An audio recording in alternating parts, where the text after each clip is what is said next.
آپ کہہ سکتے ہو ٹھیک ہے جی ہم تو دنیا سے دل نہیں لگاتے. بھائی دل لگانے کی 2 علامتیں. نمبر 1، آپ دنیا کو اگر آخرت پہ ترجیح دیتے ہو نا، اس کا مطلب آپ دنیا سے دل لگاتے.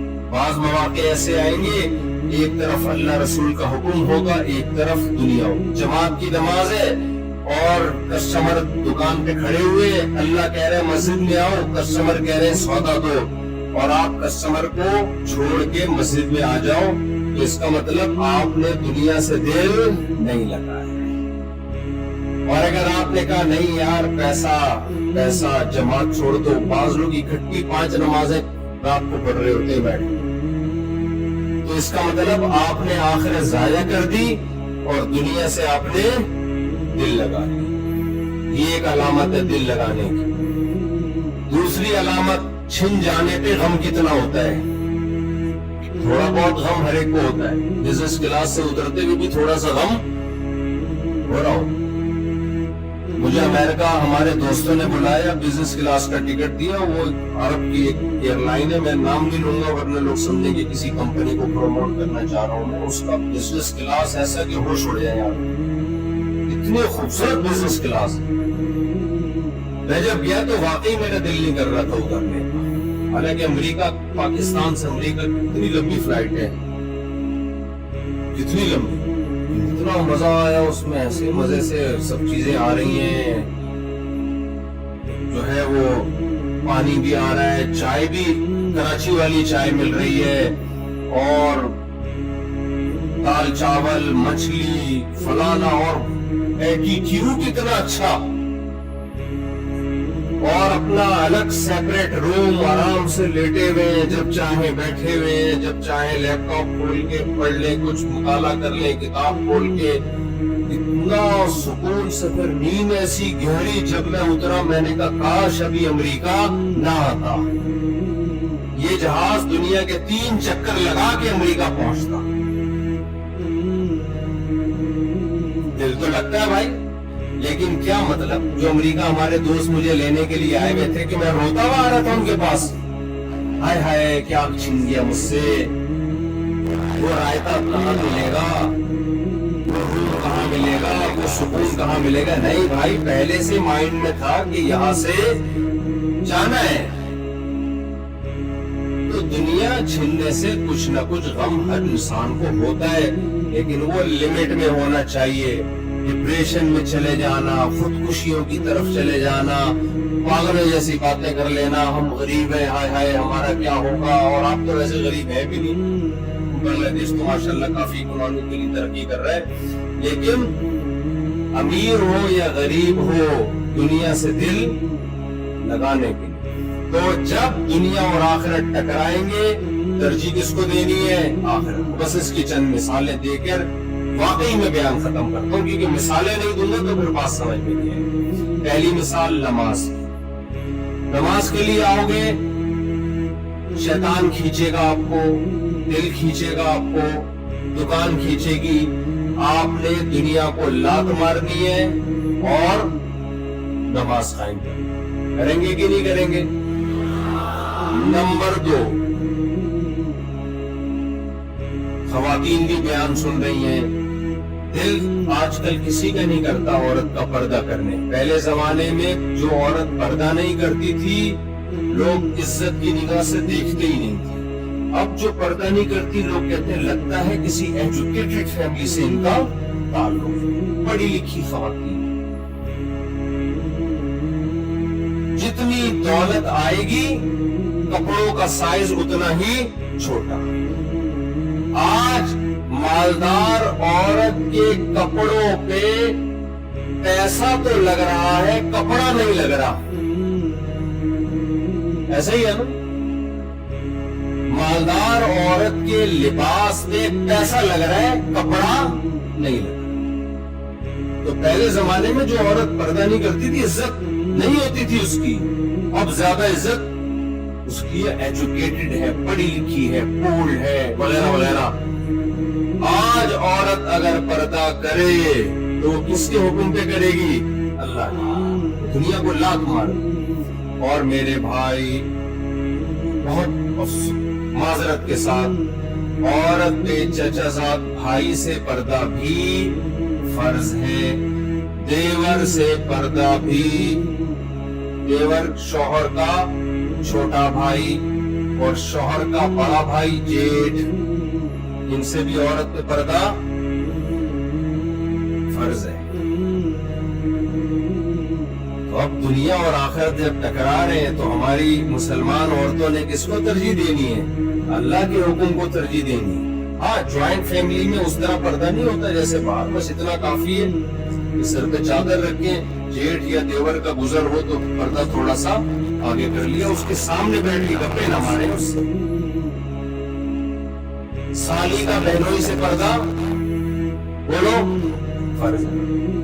آپ اپنی بیگم جب ہوتی ہے اس سے تو بات نہیں کرو, جیسی سالی آتی ہے ایک دم آپ کے اندر ایک عجیب سے ہارمونز ہیں جو حرکت میں آ جاتے ہیں, آپ چہرے پہ چمک آ جاتی ہے بھائی, بشرطے کہ وہ سالی خشک سالی کا شکار نہ ہو.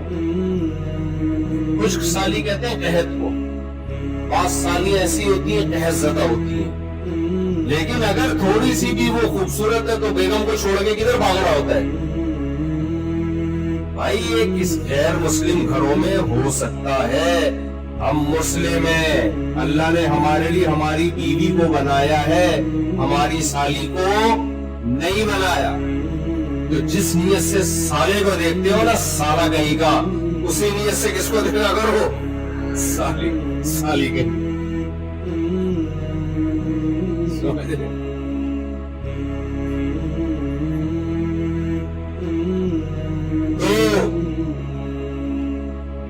سالے کے لیے تو عجیب سے جذبات ہوتے ہیں, سالہ پھر آ گیا اور سالی آئے تو ماشاءاللہ بڑے دنوں بعد آئی, اس کے لیے کیا ہوتے ہیں بڑے دنوں بعد آئی. تو یہ اللہ کی حدود ہے, یہ اللہ کی کیا ہے حدود ہے. اور کیا ہے, اللہ نے عورت کو حکم دیا شوہر کو سربراہ مان لو. میں نے آرٹیفیشل انٹیلیجنس سے اپنے بارے میں پوچھا, 4-5 دن پرانی بات ہے, اپنے بارے میں پوچھا یہ کون ہے, کیا باتیں کرتا ہے. آرٹیفیشل انٹیلیجنس نے کہا یہ بندہ کہتا ہے عورتوں کو کہ شوہروں کی اطاعت کیا کرو. یہ لکھا ہوا ہے میرے بارے میں. اس کے ان بیانات پر یہ متنازع بیان ہے, کچھ لوگ اس رائے سے اتفاق کرتے ہیں اور کچھ اس رائے سے یہ عورت کی آزادی کے خلاف سمجھتے ہیں. آرٹیفیشل انٹیلیجنس کہہ رہی ہے کچھ لوگ اس کو عورت کی آزادی کے خلاف سمجھتے ہیں. دیکھو کوئی بھی دنیا میں آزاد نہیں ہے. امام آزاد ہے کیا؟ نہ, 3 نمازوں میں ناغے کرے گا, کمیٹی والے پوچھیں گے بھئی کیا ہو گیا, تنخواہ تو پوری لے رہے ہو, پورے 3 نمازیں گول کر گئے, تو آزاد ہے امام. آپ کہیں جاب کرتے ہو, آزاد ہو آپ, ہے بھائی. آپ کہتے ہو باس آزاد ہے, باس بھی آزاد نہیں ہے, وہ بھی پابند ہے. اس کو پتا ہے اگر میں نے نگرانی چھوڑ دی تو میرا بزنس گیا. وہ بھی باسوں کی چاپلوسی بھی کر رہا ہوگا, کڑوی کسیلی بھی برداشت کر رہا ہوگا اپنی کمپنی کو چلانے کے لیے. آزاد تو میرے بھائی دنیا میں کوئی بھی نہیں ہوتا, ناممکن ہے. اگر عورت شوہر کی آزاد ہوگی تو ایئر ہوسٹس بنے گی, وہاں اس کا کوئی باس ہوگا جو سارا دن پھر لوگوں کی خدمت میں لگی رہے گی. کسی کمپنی میں جاب کرے گی, وہاں ملازم ہوگی. ہم نے تو باہر ملکوں میں عجیب منظر دیکھا یار, خواتین کھانا پکا بھی رہی ہیں, سرو بھی کر رہی ہیں, بچہ بھی پال رہی ہیں. یہ ظلم نہیں ہے کیا؟ کس قدر اس کے اوپر ذمہ داری ہے, اور مرد اپاہج بنے ہوئے. تو عورت کو اللہ نے جو حکم دے دیا شوہر کی اطاعت کرو, یہ عورت کے فائدے کے لیے. یہ ایک اطاعت تمہیں 1000 غلامیوں سے بچائے گی. اور شوہر کو حکم دے دیا ساری زندگی کا نان نفقہ اس کے لیے, اور تمہاری وراثت میں بھی اس کا حصہ ہے یہاں کچھ خواتین کہتی ہیں کہ ہمارے میاں تو ظالم ہیں اور وغیرہ وغیرہ، ہم کیوں ان کی اطاعت کریں، اور یہ تو ہمارے حقوق ادا نہیں کر رہے۔ یہ تمہارے میاں کا مسئلہ ہے، ساری دنیا کے میاں ایسے نہیں ہوتے، اس سے اسلام کا حکم خراب تھوڑی ہو جاتا ہے۔ کچھ عورتوں کو میاں غلط مل جاتے ہیں، جوڑ کے نہیں ہوتے، ہم پلہ نہیں ہوتے۔ ماسٹرز لڑکیاں میٹرک کے بھاگے ہوئے لڑکوں سے ان کی شادیاں ہو رہی ہیں، ایسے بھی واقعات ہیں۔ میٹرک بھی بڑی بات ہے، میں نے ڈاکٹر لڑکی کا نکاح 8ویں کے بھاگے سے کرایا ہوا ہے، تو جوڑ کی شادی ہوئی ہے، اس کا پھر وہی حل ہے کہ جب زیادہ شادی ہوں گی تو پھر عورتوں کی آسانی ہو جائے گی، تو ہر ایک کو برابر کا جوڑ کر زیادہ اس میں وہ خواتین کے لیے تو وہ اس کا حل یہ ہے کہ کفر میں نکاح ہو نہیں رہا۔ لیکن سارے میاں ایسے نہیں ہوتے بھائی، کچھ میاں آپ جیسے شریف بھی ہوتے ہیں، وہ اپنی ذمہ داری پوری کر رہے ہوتے ہیں۔ تو ان میاں کے بارے میں اللہ نے حکم دیا کہ سربراہ گھر کا کون ہوگا، وہ والا میں جو بنیادی حقوق 100% تو دنیا میں صحیح کوئی بھی نہیں ہوگا، تو یہ عورت کو حکم دیا ہے۔ مرد کو حکم دیا کہ یہ ماتحت ہے، آپ کی غلام اور باندی نہیں ہے، اس سے محبت کرو۔ اللہ نے اس کو بنایا ہے، کسی اور کی طرف توجہ۔ آج خواتین کو سب سے بڑی شکایت کیا ہوتی ہے؟ مردوں کے شوہروں کے ناجائز تعلقات، لڑکیوں سے دوستیاں، بہت دل پہ آرے چلتے ہیں عورت کے، جو اس کو اللہ نے حرام قرار دیا ہے۔ مرد کو اللہ نے حکم دیا داڑھی کاٹنے کا یا رکھنے کا، ہمت کر کے رکھ لو میرے بھائی، کیا خیال ہے بھائی؟ کوئی ٹیکس نہیں ہے سر، کوئی وزن نہیں زیادہ بڑھ جاتا۔ مفتی محمد شفیع صاحب کے پاس ایک صاحب آئے، کہنے لگے وہ 2-4 مولوی ہیں، اتنی بڑی بڑی داڑھی ہے اور اچھل کود مچائی ہوئی انہوں نے، وہ کوئی ورزش کر رہے تھے نا، اتنی بڑی بڑی داڑیاں رکھ کے اچھل رہے ہیں۔ حضرت مفتی شفیع صاحب رحمہ اللہ نے فرمایا کہ داڑھی کا وزن تو 1 شٹانک بھی نہیں ہوتا بھائی، اس کو رکھ کے اچھلنا کون سا مشکل کام، یا تو اتنا ویٹ ہوتا نا کہ اچھلا نہیں جاتا۔ لوگوں کو داڑھی والے کے ہر کام پہ اعتراض ہوتا ہے۔ ایک داڑھی والے جا رہے تھے گاڑی میں، کئی بیچاری کسی خاتون کو غلطی سے ٹکر ہو گئی، تو خاتون نے کہا اتنی بڑی گاڑی رکھ کے ٹکر مارتے ہو، اتنی بڑی داڑھی رکھ کے ٹکر مارتے ہو، شرم نہیں آتی؟ انہوں نے کہا محترمہ یہ داڑھی ہے، بریک نہیں ہے، یہ داڑھی ہے بریک۔ تو ہمت کر کے کیا کر لو، داڑھی بڑھا۔ اللہ نے حکم دیا ہے۔ دیکھو سکھ لوگوں کو میں نے کینیڈا میں دیکھا، پیدائش سے لے کے موت تک کہیں کے بال نہیں کاٹتے۔ کتنا مشکل حکم ہے یہ، کہیں کے بال نہیں کاٹتے، رکھتے ہیں موت تک۔ ان کے مذہب نے کہا وہ کرتا۔ ہمیں تو شرم آنی چاہیے، ہمارے مذہب نے تو صرف یہ کہ داڑھی بڑھا دو، باقی تو بال کاٹنے کا حکم دیا ہمیں، سر کے بال میں اجازت دے دی، کاٹو رکھو تمہاری مرضی ہے، صرف ایک حکم دیا داڑھی بڑھا دو۔ کیا جا رہا ہے بھائی، اس میں کون سی ٹینشن ہے؟